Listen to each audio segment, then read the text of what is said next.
فاسألوا أهل الذكر إن كنتم لا تعلمون۔ السلام علیکم ناظرین، نعیم ناصف آپ کی خدمت میں حاضر ہے۔ پروگرام ہے آپ کا سوال۔ ہمارے ساتھ موجود ہیں جناب قاری محمد مصطفیٰ راسخ۔ ناظرین، نماز سے متعلقہ مسائل اور نماز سے پہلے طہارت پر ہم ایک سے زائد پروگرام کر چکے۔ نماز سے متعلقہ مسائل جو ہیں وہ ہمارے جاری ہیں۔ پچھلے پروگرام میں ہم نے قنوت وتر کے بارے میں بات کی اور اس سے جڑے ہوئے جتنے مسائل تھے اور آپ کے سوالات تھے اس پر بات کی۔ آج انشاءاللہ تعالیٰ آپ کے سامنے سترہ، جب نماز پڑھیں تو نماز پڑھتے ہوئے سترہ رکھنا چاہیے۔ سترہ کیا ہے، سترہ کہاں رکھا جائے گا، اس کی مقدار کتنی ہونی چاہیے، اور سترہ رکھنا سنت ہے، واجب ہے، اس کا حکم کیا ہے، اور اس کے علاوہ دیگر مسائل کے بارے میں انشاءاللہ تعالی آج ہم اپنے مہمان جناب قاری محمد مصطفیٰ راسخ صاحب سے رہنمائی لیں گے۔ اور میں آپ کو یاد دلاتا جاؤں اور آپ کی یاد دہانی کے لیے کہ آپ اپنے سوالات ہمیں ضرور بھیجیں۔ آپ جب پروگرام سن رہے ہوں، آپ کے ذہن میں کوئی سوال آئے تو آپ پروگرام سنتے ہوئے ویڈیو کے نیچے کمنٹ میں اپنے سوالات ضرور مینشن کریں۔ انشاءاللہ تعالی ہم آنے والے اگلے پروگرامز میں آپ کے سوالات کو شامل کریں گے۔ السلام علیکم قاری صاحب۔ وعلیکم السلام ورحمۃ اللہ وبرکاتہ۔ جی اللہ کا شکر ہے، الحمدللہ۔ شیخ، جیسا کہ میں نے اپنے ناظرین اور سامعین کے لیے یہ بات کہی کہ سترہ، تو ہم چاہیں گے کہ آج ہمیں آپ تفصیلی طور پہ پوری ڈیٹیل کے ساتھ بتائیے کہ سترہ کیا ہے اور اس کے مسائل کیا ہیں۔ تو سترہ کیا ہے؟ بسم اللہ الرحمن الرحیم۔ سترہ عربی زبان کا لفظ ہے جس کا معنی ہے پردہ یا رکاوٹ۔ ہر وہ چیز جو پردہ ہو یا جو رکاوٹ کے طور پر موجود ہو اس کو آپ سترہ کہہ سکتے ہیں۔ لیکن احادیث مبارکہ میں نمازی کے سامنے سترہ رکھنے کے حوالے سے جس سترے کا بیان آج ہم کر رہے ہیں، اس سے مراد ہر وہ چیز ہے جو نمازی اپنے سامنے رکھ کر اس کی طرف منہ کر کے نماز پڑھے گا، تاکہ اس کی توجہ جو ہے وہ منتشر نہ ہو، وہ اطمینان قلبی کے ساتھ خضوع خشوع کے ساتھ نماز کی ادائیگی کر سکے۔ بے شک وہ چیز جو ہے وہ لکڑی کی کوئی بنی ہوئی چیز ہو، وہ پتھر ہو یا وہ دیوار ہو یا وہ ستون ہو یا کوئی بھی ایسی چیز، حتیٰ کہ درخت بھی ہو سکتا ہے، جو اس کے سامنے ایک رکاوٹ ہو جو دوسرے بندے کو گزرنے کے حوالے سے کہ وہ دوسرا گزرنے والا جو ہے اس سترے کی اگلی طرف سے گزرے، اس طرف سے نہ گزرے، تو یہ جو رکاوٹ ہے اس کو سترہ کہا جاتا ہے۔ ٹھیک ہے۔ اچھا، آپ نے کہا کہ وہ کوئی چیز بھی ہو سکتی ہے، وہ دیوار ہو سکتی ہے، وہ درخت ہو سکتا ہے، وہ لکڑی کی کوئی اور چیز ہو سکتی ہے۔ جی، تو اس کی زیادہ سے زیادہ اور کم سے کم مقدار بھی کوئی ہے؟ جی، نبی مکرم صلی اللہ علیہ وآلہ وسلم سے سترہ کے بارے میں پوچھا گیا کہ سترہ جو ہے وہ کیسا ہو، تو آپ صلی اللہ علیہ وسلم نے فرمایا مثل مؤخرۃ الرحل، کجاوے کی جو پچھلی لکڑی ہے اس کی مثل جو ہے کوئی چیز ہونی چاہیے۔ تو یہ جو کجاوا ہوتا ہے اونٹ کے اوپر رکھا جاتا ہے، اس کے اوپر جب انسان بیٹھتا ہے کاٹھی نما، تو یہ عموماً اس کی جو مقدار ہے وہ ایک ہاتھ ہوتی ہے۔ تو یہ مقدار جو ہے یہ کم از کم ہے۔ ایک ہاتھ سے مراد اتنا، یہاں تک؟ جی، ایک ہاتھ، یوں کر کے یہ ایک ہاتھ ہے۔ جی۔ تو اس کی یہ مقدار جو ہے کم از کم ہے، اور زیادہ مقدار میں یہ ہے کہ اگر آپ دیوار کی طرف کھڑے ہیں تو دیوار جتنی بھی اونچی ہو جائے، یا آپ کسی ستون کے سامنے کھڑے ہیں تو جتنا بھی ستون جو ہے وہ اونچا ہو جائے، یا آپ نے کسی صحرا کے اندر آپ نماز پڑھ رہے ہیں، آپ نے کسی درخت کو جو ہے وہ سترے کے طور پر اپنے سامنے رکھ لیا ہے، تو وہ اس کی جو بھی لمبائی ہے تو زیادہ، جی، اونچائی کی کوئی مقدار نہیں، میکسیمم جو ہے ہارڈ بھی ہو سکتا ہے، جی، زیادہ سے زیادہ کی کوئی مطلب مقدار متعین نہیں ہے، لیکن کم از کم جو ہے وہ یہ مقدار ہے۔ لیکن ایک حدیث ایسی بھی موجود ہے، اگرچہ بعض اہل علم نے اس کی سند کو ضعیف قرار دیا ہے، لیکن حافظ ابن حجر رحمہ اللہ فرماتے ہیں کہ اس کو ضعیف قرار نہیں دیا جا سکتا، بلکہ اس کی سند جو ہے وہ قابل حجت ہے، اس کے اوپر عمل کیا جا سکتا ہے۔ سنن ابو داود کی روایت ہے، نبی مکرم صلی اللہ علیہ وسلم نے فرمایا کہ ان من لم یجد فلیخط خطا، کہ جو شخص ان میں سے کوئی بھی چیز نہ پائے، یعنی اصل حکم یہی ہے کہ کم از کم سترہ جو ہے وہ ایک ہاتھ اونچا یا اتنی بلندی یا اتنی مقدار والا ہونا چاہیے، پتھر کی شکل میں ہو، لکڑی کی شکل میں ہو، دیوار کی شکل میں ہو یا کسی بھی شکل میں۔ اور اگر کسی کو ان میں سے کوئی چیز ملتی نہیں ہے تو پھر وہ اپنے آگے جو ہے ایک لکیر مار لے گا اور وہی لکیر جو ہے اس کے لیے سترہ کا کام دے گی۔ تو یہ حدیث ابو داود کے اندر موجود ہے۔ تو اصل جو اس کا مقصد ہے وہ یہ ہوتا ہے کہ اطمینان قلبی ہو جائے، آدمی جو ہے وہ خضوع خشوع کے ساتھ نماز پڑھے۔ تو اگر کوئی چیز نہیں مل رہی ہے تو مجبوری کی حالت میں اگر آپ لکیر بھی مان لیتے ہیں تو میں سمجھتا ہوں کہ اس سے بھی انسان کو کسی حد تک جو ہے وہ اطمینان اور خضوع خشوع جو ہے وہ حاصل ہو جاتا ہے۔ اچھا، سترہ آپ نے فرمایا کہ سترہ جب کوئی بھی چیز ہو تو اس سے فائدہ یہ ہوتا ہے کہ انسان پوری توجہ سے اور انہماک کے ساتھ نماز میں کھڑا رہتا ہے، توجہ بڑھتی نہیں، منتشر نہیں ہوتی جی۔ تو اس کے یہ مقصد ہے۔ تو کیا اس کے ساتھ اس کے جو دیگر مقاصد ہیں ان میں سے ایک مقصد کیا یہ بھی ہے کہ اگر کوئی نمازی نماز پڑھ رہا ہے اور آگے سے کوئی گزرنا چاہتا ہے تو اس کے لیے سہولت پیدا ہو جائے؟ میں کہنا یہ چاہتا ہوں کہ اگر سترہ رکھ دیا گیا ہے یا نمازی نے اپنے آگے سترہ رکھ لیا ہے تو اب کوئی آگے سے گزرنے والا اگر سترے کے آگے سے گزرنا چاہے تو وہ گزر سکتا ہے، اس میں کوئی مسئلہ تو نہیں ہے؟ اصل میں سترہ رکھنے کے حوالے سے ایک تو سہولت ہے نمازی کو جو نماز ادا کر رہا ہے کہ اس کو توجہ کے اندر اور اس کے انہماک کے اندر اور خضوع خشوع کے اندر آسانی پیدا ہو جائے گی۔ ٹھیک ہے۔ دوسرا، نمازی جو سامنے سے گزرنے والا ہے اس کے لیے بھی سہولت ہے، کیونکہ نبی مکرم صلی اللہ علیہ وسلم کی حدیث مبارکہ ہے بخاری شریف کے اندر اور اسی طرح مسلم کے اندر موجود ہے۔ سیدنا ابو جہیم رضی اللہ تعالی عنہ اس کے راوی ہیں، اللہ کے نبی نے فرمایا لو یعلم المار بین یدی المصلی ماذا علیہ لکان ان یقف 40، کہ اگر کسی شخص کو جو نمازی کے آگے سے گزر رہا ہے اس کو یہ پتہ چل جائے کہ نمازی کے آگے سے گزرنے پہ کیا گناہ ہے تو وہ 40 تک ٹھہرا رہے۔ اب اللہ کے نبی نے تو اس چیز کی وضاحت نہیں کی کہ وہ 40 کیا ہے، لیکن راوی کہتے ہیں، ابو النصر راوی جو ہیں، لا ادری اقال 40 یوما او شہرا او سنتا، مجھے یہ یاد نہیں ہے کہ آپ نے 40 دن کہا یا 40 مہینے کہا یا 40 سال کہا۔ تو اب اس سے یہ اندازہ لگائیں کہ یعنی کہ اتنا بڑا گناہ ہے کہ آپ 40 دن کم از کم کوئی اگر ہم لے لیں تو 40 دن تک رکنا جو ہے میں کہتا ہوں اس سے بہتر ہو کہ آپ وہاں سے گزر جائیں۔ 40 دن کیا، میں تو کہتا ہوں آج کے وقت میں 40 گھنٹے بھی آپ کہہ لیں، میں کہتا ہوں 40 منٹ بھی نہیں کسی کے پاس ہوتے ہیں۔ آسان نہیں ہے جس طرح کی یہ ہماری زندگی تیز چل رہی ہے اور مشینری والی زندگی ہم جی رہے ہیں، آج کسی کے پاس 40 منٹ بھی نہیں ہوتے ہیں، تو اس سے اندازہ ہوتا ہے کہ اس کی کتنی زیادہ اہمیت ہے۔ اسی طرح ابو سعید خدری رضی اللہ تعالیٰ عنہ کی روایت ہے، یہ بھی بخاری مسلم کے اندر روایت موجود ہے کہ اللہ کے نبی صلی اللہ علیہ وسلم نے فرمایا کہ اذا صلی احدکم الی شیء یسترہ من الناس، جب کوئی شخص کسی شے کی طرف نماز پڑھے اور اس کو سترہ اس نے بنایا ہوا ہو، اور پھر کوئی آدمی جو ہے فاراد احد ان یجتاز بین یدیہ، کوئی آدمی جو ہے اس سترے اور نمازی کے درمیان سے گزرنا چاہ رہا ہو، دیکھ بھی رہا ہے کہ سترہ موجود ہے، اگر وہ گزرنا چاہتا ہے تو سترے کی اگلی سائڈ سے گزر جائے، اب وہ نمازی اور سترے کے درمیان سے گزر رہا ہے تو اللہ کے نبی نے فرمایا فلیدفعہ، یہ بندہ اس کو پیچھے ہٹائے،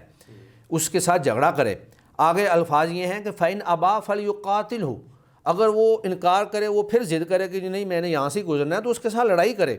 اور یہ لڑائی کیسے ہو رہی ہے؟ نماز کی حالت میں ہو رہی ہے، نماز کی حالت میں اس کو پیچھے ہٹایا جا رہا ہے۔ تو اس کا مطلب یہ ہے کہ یہ بہت اہم اور اہمیت والی چیز ہے کہ اس کو کسی حالت میں آپ نے وہاں سے گزرنے نہیں دینا ہے۔ اور جو آگے الفاظ ہیں وہ اور زیادہ سخت ہیں، وہ یہ ہیں کہ فَإِنَّمَا هُوَ الشَّيْطَانُ، وہ شیطان ہے، اس کو روکیں کہ وہ آپ کی نماز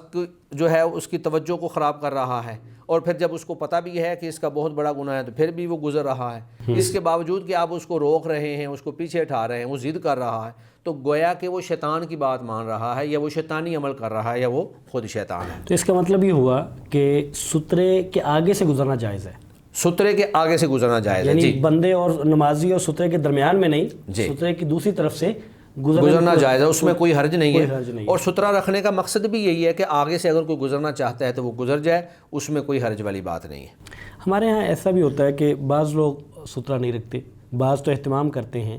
بعض لوگ سترہ نہیں رکھتے، اکیلے بھی ہوں، اور حتیٰ کہ اگر کوئی آپ کے پاس مسجد میں یا چیز موجود بھی ہو تو وہ سستی کا مظاہرہ کرتے ہیں یا اس کو اہم نہیں سمجھتے، تو اس کے بغیر نماز پڑھتے ہیں۔ اب اس صورت میں اگر کسی شخص کو گزرنا پڑ جائے یا اس سے گزرنا چاہے کوئی شخص، تو وہ کیا جس نمازی کے آگے سترہ نہیں ہے اس کے آگے سے گزر سکتا ہے؟ سترہ جو ہے یہ فرض یا واجب نہیں ہے، اگر کوئی نمازی اپنے سامنے سترہ نہیں رکھتا ہے تو اس کی نماز کے اوپر کوئی فرق نہیں پڑے گا، نہ یہ سترہ نماز کا رکن ہے نہ اس کے لیے شرط ہے۔ سترہ کی اہمیت ضرور ہے، یہ مستحب درجے کا یا سنت درجے کا عمل ہے۔ اللہ کے نبی صلی اللہ علیہ وسلم، جس طرح کے پہلے دو روایات میں نے آپ کے سامنے پیش کی ہیں کہ اللہ کے نبی نے فرمایا کہ سترہ رکھ لیں، اگر کوئی گزرتا ہے تو اس کو روکیں، اور اگر وہ انکار کرتا ہے تو لڑائی کریں۔ اور اس سے پہلے جو روایت ہے اس میں اللہ کے نبی نے فرمایا کہ اگر کسی کو یہ علم ہو جائے کہ وہ 40 سال یا 40 مہینے یا 40 دن رکا رہے تو وہ اس کے لیے زیادہ بہتر ہوتا کہ وہ یہاں سے گزرتا۔ بعض روایات ایسی بھی اللہ کے نبی صلی اللہ علیہ وسلم سے ثابت ہیں۔ بخاری مسلم کی ایک روایت ہے، سیدنا عبداللہ بن عباس رضی اللہ تعالی عنہ سے مروی ہے کہ اللہ کے نبی صلی اللہ علیہ وآلہ وسلم جو ہیں وہ نماز پڑھا رہے تھے اور میں ایک گدی کے اوپر سوار ہو کر آیا، اور اس وقت میں بالغ ہو چکا تھا، احتلام کی عمر کو پہنچ چکا تھا۔ نبی مکرم صلی اللہ علیہ وآلہ وسلم یصلی بمنا الی غیر جدار، اللہ کے نبی منا میں نماز پڑھا رہے تھے بغیر دیوار کے۔ تو مطلب یہ ہے کہ یعنی دیوار بھی نہیں تھی اور سترہ بھی نہیں تھا۔ ایک روایت تو یہ اللہ کے نبی کا عمل جو ہے یہ ثابت ہے۔ اسی طرح ایک دوسری روایت ابو داؤد شریف کے اندر موجود ہے، سیدنا فضل بن عباس رضی اللہ تعالی عنہ فرماتے ہیں کہ اتانا رسول اللہ صلی اللہ علیہ وسلم ونحن فی بادیۃ لنا، اللہ کے نبی ہمارے پاس آئے اور ہم اپنی دیہاتی بستی کے اندر موجود تھے۔ فصلی فی صحرا، تو آپ نے صحرا میں نماز پڑھی، بین یدیہ سترہ، اور آپ کے سامنے سترہ نہیں تھا۔ تو اس سے یہ ثابت ہوتا ہے کہ اللہ کے نبی نے جہاں پر سترہ رکھنے کا حکم دیا اس کے ساتھ بسا اوقات بغیر سترے کے بھی نماز پڑھ لی۔ تو اگر سترہ رکھنا واجب اور فرض ہوتا تو اللہ کے نبی تو کبھی بھی نماز جو ہے وہ سترے کے بغیر نہ پڑھتے۔ تو اس کا مطلب یہ ہے کہ سترہ رکھنا مستحب ہے، سنت ہے۔ اگر کوئی شخص نہیں رکھتا ہے تو وہ گناہ گار نہیں ہے، لیکن انسان کو سنت کے ساتھ بھی محبت ہونی چاہیے اور سنت کے اوپر بھی انسان عمل کرے اور اس کو سترہ رکھ لینا چاہیے۔ ٹھیک ہے جی۔ اچھا، یہ بات تو اس کے حکم کی ہو گئی۔ سوال یہ تھا کہ سترہ نہیں رکھا ہوا تو اب کوئی آگے سے گزرتا ہے تو کوئی گزر سکتا ہے؟ جی، اگر ایک شخص نے اپنے آگے سترہ نہیں رکھا ہوا اور وہ نماز ادا کر رہا ہے تو اب سوال یہ پیدا ہوتا ہے کہ اس کے آگے سے کتنی مسافت سے ہم آگے سے گزر سکتے ہیں۔ ٹھیک ہے، تو اس بارے میں اہل علم کی دو آراء پائی جاتی ہیں۔ ایک رائے تو یہ ہے کہ اس کے آگے سے گزرا ہی نہیں جا سکتا ہے، بے شک میلوں کی مسافت ہو، لیکن یہ ایک مشکل ہے، آدمی مشقت میں پڑ جائے اور پھر لوگوں کو پتہ بھی نہیں ہے۔ بسا اوقات مسجد ہوتی ہے، اس کے سامنے آگے سڑک ہوتی ہے، تو یا مسجد ہے اس کے سامنے گلی ہے، ایک آدمی نماز پڑھ رہا ہے اور اس نے اپنے آگے سترہ نہیں رکھا ہوا، تو اس حوالے سے اہل علم کے ہاں دو آراء پائی جاتی ہیں کہ اس کے آگے سے کتنی مسافت سے آدمی گزر سکتا ہے۔ مسجد میں اگر آپ نماز پڑھ رہے ہیں تو وہاں تو سیدھی بات ہے کہ آگے دیوار آگے چلیں، اس کو آپ سترہ شمار کر لیں گے، لیکن ایک آدمی صحرا میں نماز پڑھ رہا ہے تو صحرا میں کہاں تک جو ہے اس کے آگے سے بندہ نہیں گزر سکتا۔ تو بعض اہل علم کا خیال ہے کہ جہاں تک صحرا جا رہا ہے آگے اس کے کوئی درخت نہیں آ جاتا یا آگے کوئی بلڈنگ نہیں آ جاتی، کوئی رکاوٹ جب تک نہیں آ جاتی جو سترہ بن سکتی ہو، اس کے سامنے سے کوئی بندہ نہیں گزر سکتا ہے، بے شک کئی میل کی لمبی مسافت ہو۔ لیکن میں سمجھتا ہوں کہ یہ رائے اس اعتبار سے درست نہیں ہے کہ اس میں انتہائی مشقت پائی جاتی ہے۔ آپ اتنے میلوں تک کہاں خیال رکھ سکتے ہیں یا کس کو آپ روک سکتے ہیں، اور پھر کس کو پتہ ہے کہ پیچھے کوئی بندہ نماز پڑھ رہا ہے۔ 1 میل تک تو انسان کو نظر آتا ہے اور اس سے آگے نظر بھی نہیں آتا ہے۔ اور دوسرے جو جمہور علماء ہیں وہ کہتے ہیں کہ نہیں، نمازی کا جو حق ہے، یعنی جتنی جگہ اس کا حق ہے وہ یہ ہے سجدے والا مقام، یعنی جہاں تک وہ سجدہ کر رہا ہے، تو یہ نمازی کا حق ہے، اتنی جگہ اس کا حق ہے۔ اس سے آگے اگر کوئی آدمی گزر جاتا ہے تو وہ اس کے لیے گزرنا جائز ہے۔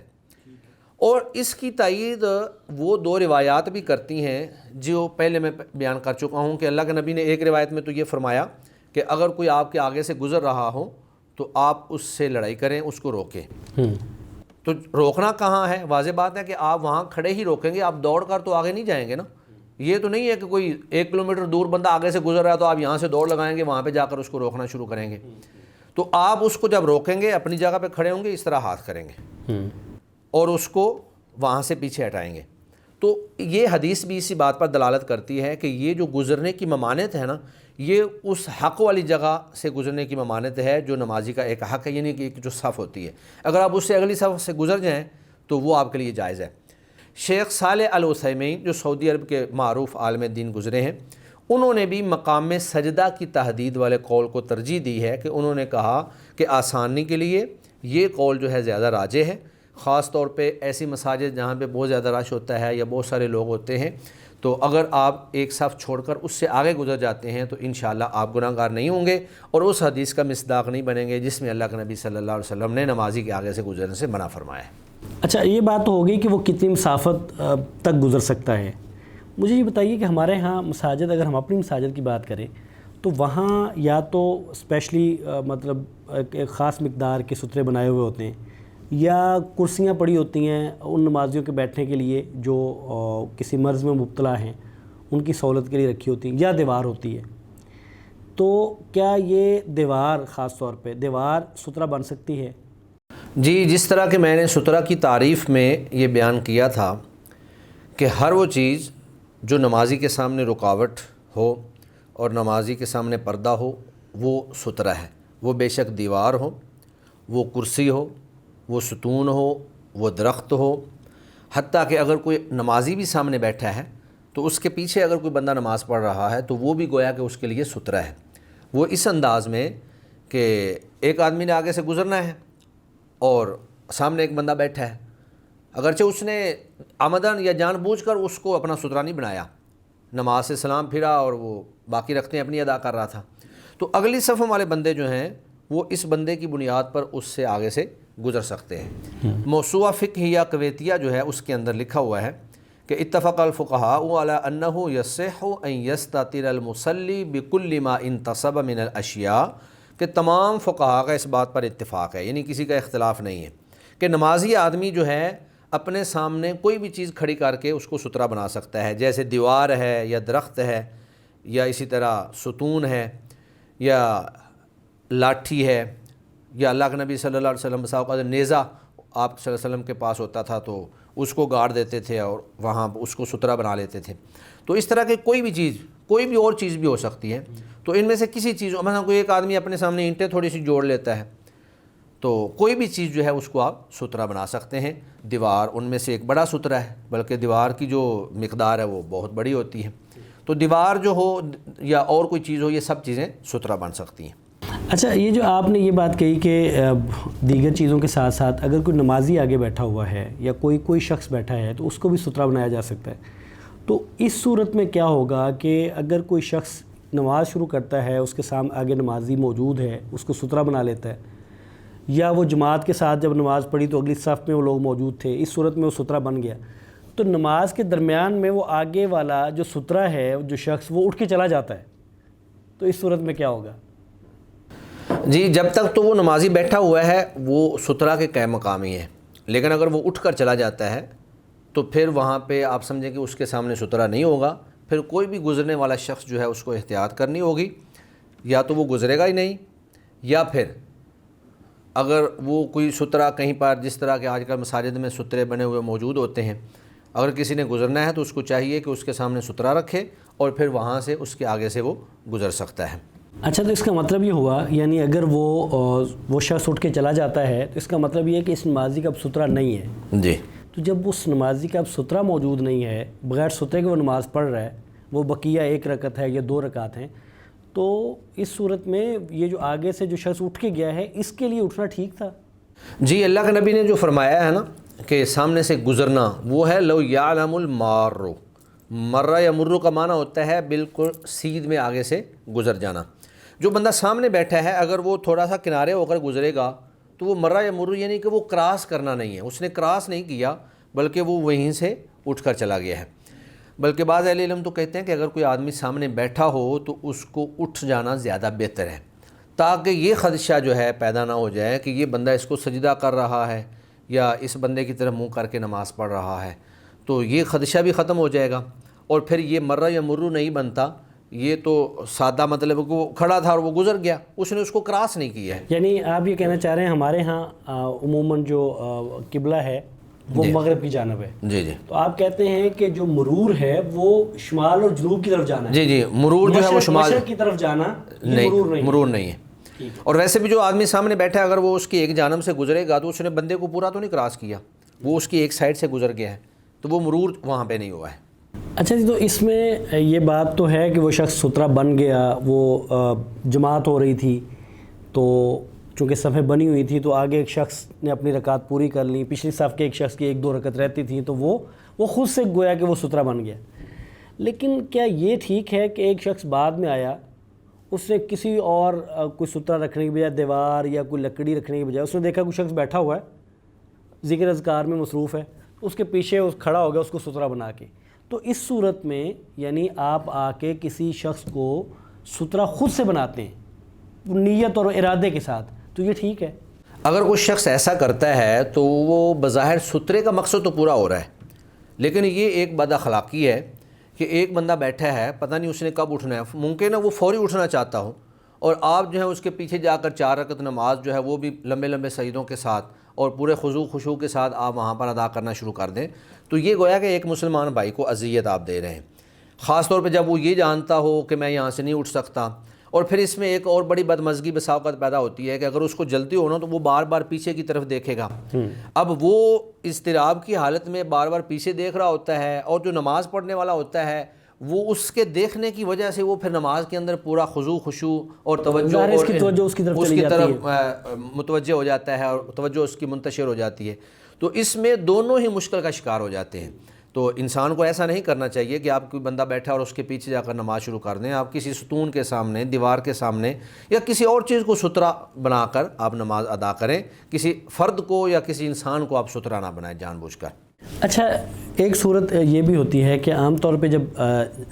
جماعت کے ساتھ ہم نماز پڑھتے ہیں تو امام صاحب کے آگے سترہ موجود ہوتا ہے اور امام صاحب گویا کہ پہلی صف کے لوگوں کے لیے سترہ ہوتے ہیں اور پہلی صف جو ہے وہ دوسری صف والوں کے لیے سترہ ہوتی ہے، تو اس صورت میں امام صاحب اور پہلی صف کے درمیان سے گزرنا، یعنی جو پہلی صف ہے اور ان کا سترہ امام صاحب ہیں، تو پہلی صف والوں کے اور امام صاحب کے درمیان سے گزرنا ٹھیک ہوگا؟ جی، جو امام صاحب ہیں وہ پوری جماعت اور پورے مقتدی جتنی بھی صفیں ہیں ان سب کا سترہ امام صاحب ہیں۔ اگر کوئی شخص ان صفوں کے درمیان سے گزرتا ہے تو اس کے اوپر کوئی گناہ والی بات نہیں ہے، کیونکہ نبی مکرم صلی اللہ علیہ وآلہ وسلم کے صحابی سیدنا عبداللہ بن عباس رضی اللہ تعالیٰ عنہ فرماتے ہیں، بخاری مسلم کی روایت ہے کہ میں ایک گدھی پر سوار ہو کر آیا اور اللہ کے نبی منا میں نماز پڑھا رہے تھے، تو میں بعض صفوں کے درمیان سے گزرا سواری کی حالت میں، اور میں نے اپنی گدھی کو چرنے کے لیے چھوڑ دیا اور خود جو ہے میں ایک صف میں شامل ہو گیا، تو فلم ینکر علیہ احد، کسی شخص نے میرے اوپر انکار نہیں کیا۔ تو اس کا مطلب یہ ہے کہ اگر امام کے آگے سے آپ نہیں گزرتے ہیں، امام موجود ہیں، امام کے پیچھے آپ بے شک پہلی صف ہو، دوسری صف ہو، تیسری صف ہو، کہیں بھی آپ موجود ہوں، آپ وہاں سے گزر سکتے ہیں، آپ کے لیے وہ جو ممانعت کی احادیث ہیں وہ اس کے اوپر ثابت نہیں ہوں گے۔ اور بسا اوقات ایسا بھی ہوتا ہے انسانی حاجات کے مطابق وضو ٹوٹ جاتا ہے کسی کا، اگر اس آدمی نے گزرنا ہے تو وہ کیسے گزرے گا؟ وہ صفوں کے درمیان سے ہی گزرے گا، تو بعض مجبوریاں بھی آ جاتی ہیں، تو جو صفیں ہیں صفوں کے درمیان سے گزرنا آپ کے لیے جائز ہوگا۔ امام صاحب کے آگے سے آپ نہیں گزر سکتے، بے شک وہاں پر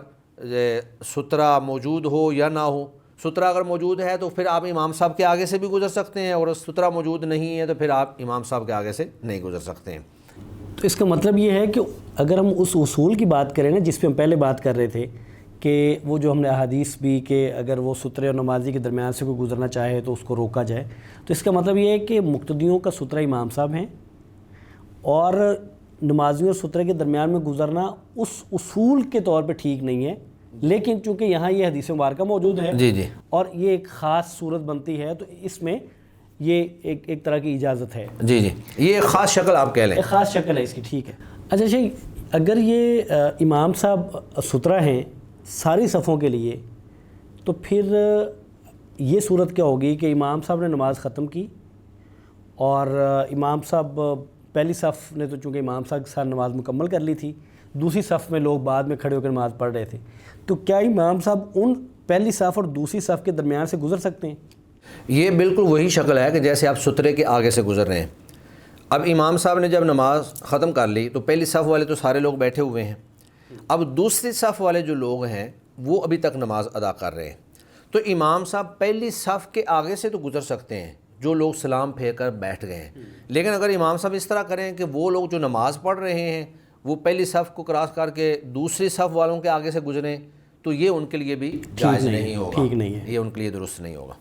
اچھا، یہ اس کا مطلب یہ ہوا، ہم بات کر رہے ہیں امام صاحب کی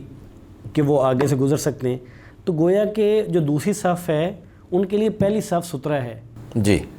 تو اس کا مطلب یہ بنتا ہے کہ جو نمازی اور سترے کے درمیان کا فاصلہ ہے وہ قریب قریب کوئی ایک صف کا ہی بنتا ہے۔ جی جی، امام بخاری رحمہ اللہ نے ایک باب قائم کیا ہے کہ باب قدرکم ینبغی ان یکون بین المصلی والسترہ، کہ نمازی اور سترہ کے درمیان کتنا فاصلہ ہونا چاہیے، یعنی جب نمازی نماز پڑھ رہا ہے تو وہ اپنے سامنے جو سترہ رکھے گا وہ کتنی دور رکھنا ہے، ایک صف رکھنا ہے یا دو صف رکھنا ہے یا 100 فٹ دور جا کے رکھانا ہے۔ تو اس کے بعد پھر انہوں نے جو روایت بیان کی ہے اس میں فرماتے ہیں کان بین مصلی رسول اللہ صلی اللہ علیہ وسلم و بین الجدار ممر الشاۃ، صحابی بیان کرتے ہیں کہ اللہ کے نبی صلی اللہ علیہ وآلہ وسلم کے سجدہ کرنے کی جگہ اور سترہ جو ہے اس کے درمیان جو ہے بکری کے گزرنے کی جگہ ہوتی تھی۔ یہاں لفظ سترہ نہیں ہے، یہاں تو لفظ جدار ہے، یعنی دیوار، گویا کہ اللہ کے نبی دیوار کو سترہ بنا کے جب نماز پڑھ رہے ہوتے تھے تو بکری کے گزرنے کی جو جگہ ہے وہ ایک انڈرسٹوڈ ہے، ہمیں سمجھ آتی ہے کہ تقریباً ایک صف کے برابر۔ ایک حدیث میں یہ بھی الفاظ موجود ہیں، مسند احمد کی روایت ہے کہ رسول اللہ صلی اللہ علیہ وسلم نے بیت اللہ میں داخل ہو کر نماز پڑھی تو دیوار کعبہ اور آپ کے درمیان 3 ہاتھ کا فاصلہ تھا۔ تو یہ جگہ آپ یہاں تک ایک ہاتھ شمار کریں تو 3 ہاتھ وہ تقریباً ایک صف بن اتنا ہی جاتے بنتا ہے۔ ہاں، تو اس سے یہ معلوم ہوتا ہے کہ سترہ آپ کا ایک صف کے فاصلے پر یا 3 ہاتھ یا بکری کے گزرنے کی جو جگہ چاہیے ہوتی ہے، یا قریب قریب جہاں سجدہ کرتے ہیں اس سے تھوڑا سے مطلب، جی جی، آپ سجدے کی جگہ کے بالکل قریب جہاں پر آپ سجدہ آسانی سے کر سکیں، تو اتنا قریب آپ نے اپنے سترہ رکھنا ہے، اس کو بہت زیادہ دور نہیں رکھنا ہے۔ اچھا، ہم دیکھتے ہیں بیت اللہ میں، یہاں بھی دیکھتے ہیں، وہاں بھی جا کے ہم نے دیکھا کہ لوگ نماز پڑھتے ہیں اور وہاں اتنا رش بھی ہوتا ہے اور کوئی اس بات کا خیال نہیں کرتا، گزر جاتے ہیں لوگ سامنے سے۔ تو کیا جیسے یہاں ہم نے یہی جو بات کی کہ امام صاحب کے اور مقتدیوں کے درمیان میں ایک خاص صورت ہے، وہاں بھی خاص صورت ہے یا بے احتیاطی ہے؟ بیت اللہ کے اندر یا مسجد نبوی کے اندر یا کسی بھی بڑی مسجد کے اندر کہیں بار اللہ کے نبی صلی اللہ علیہ وسلم سے یہ ثابت نہیں ہے کہ وہاں پر نمازی کے آگے سے آپ گزر سکتے ہیں، یہ نہیں، حکم وہی ہے تمام جگہوں پر۔ لیکن اگر وہاں سے گزرتے ہیں یا اہل علم نے اس کی کچھ گنجائش دی ہوئی ہے تو وہ دفع ضرر اور جلب منفعت اور مشقت کو دور کرنے کے لیے ان اصولوں کے تحت انہوں نے اجازت دی ہوئی ہے کہ بیت اللہ میں مثلا لوگ بیت اللہ کے بالکل قریب قریب طواف کر رہے ہوتے ہیں اور نماز پڑھنے والے پیچھے ہوتے ہیں، اب وہاں پہ طواف کو بھی نہیں روکا جا سکتا اور جنہوں نے نماز پڑھنی ہے ان کی نماز کو بھی نہیں روکا جا سکتا ہے۔ تو یہ ایک ایسی مشقت ہے کہ اس کو ہم دور نہیں کر سکتے ہیں۔ تو اس مشقت کی وجہ سے اور اس ضرر کی وجہ سے اہل علم کہتے ہیں کہ وہاں پر چونکہ رش بہت زیادہ ہوتا ہے تو آسانی کے لیے وہاں پر اگر کوئی اس طرح نماز پڑھ لے اور اس کے سامنے سترہ نہ ہو تو نہ وہ گناہ گار ہے اور نہ ہی اس کے سامنے سے گزرنے والے لوگ جو ہیں وہ گناہ گار ہیں۔ اچھا شیخ، یہ بتائیے کہ ہم نے آپ نے حدیث مبارکہ کا ذکر کیا کہ اگر آپ کو کوئی سترہ نہیں ملتا، دیوار نہیں ہے یا کوئی لکڑی نہیں ہے، کوئی درخت نہیں ہے، کوئی کرسی نہیں ہے، تو آپ نے کہا کہ آپ صلی اللہ علیہ وسلم نے فرمایا کہ آپ لائن ایک لکیر لگا لیں اور آپ نماز پڑھ لیں۔ تو اس لکیر کو سامنے رکھ کے ہم یہ کہہ سکتے ہیں کہ ہماری مساجد میں جو قالین کی صف بندی کے لیے لائنیں لگی ہوتی ہیں یا جو صفیں، دوسری صفیں جو ہمارے ہاں بنی ہوتی ہیں، بنی جانے والی جو صفیں ہیں، ان کے کنارے ہوتے ہیں موٹے موٹے کنارے، تو کیا وہ کنارہ، صف کا کنارہ یا لگی ہوئی لائن یہ بھی سترہ بن سکتی ہے؟ قالین کے اوپر پرنٹڈ لکیر ہو یا ویسے اس کے اوپر کوئی لکیر لگائی گئی ہو یا اسی طرح صفوں کا جو کنارہ ہے، اس کو سترہ نہیں قرار دیا جا سکتا،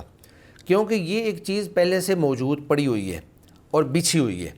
سترے سے مراد وہ چیز ہے جو بلند ہو اور باقاعدہ اہتمام کے ساتھ آپ اس کو رکھیں یا اس کا آپ اہتمام کریں۔ جو لکیر کی اجازت ہے وہ اس شخص کے لیے ہے جس کو کوئی چیز نہیں مل رہی ہے. اور پھر ویسے بھی جب ہم لکیر لگاتے ہیں صحرا کے اندر یا کسی بھی جگہ پہ، تو لکیر اگر لگائی ہے نا آپ نے، تو وہ لکیر بھی بلند ہو جاتی ہے. بسا اوقات اگر مٹی کے اندر آپ لکیر لگاتے ہیں تو لکیر آپ کو باقاعدہ نظر آ رہی ہوتی ہے کہ میں نے یہ لکیر لگائی ہے، آپ نے گویا کہ ایک اہتمام کیا ہے.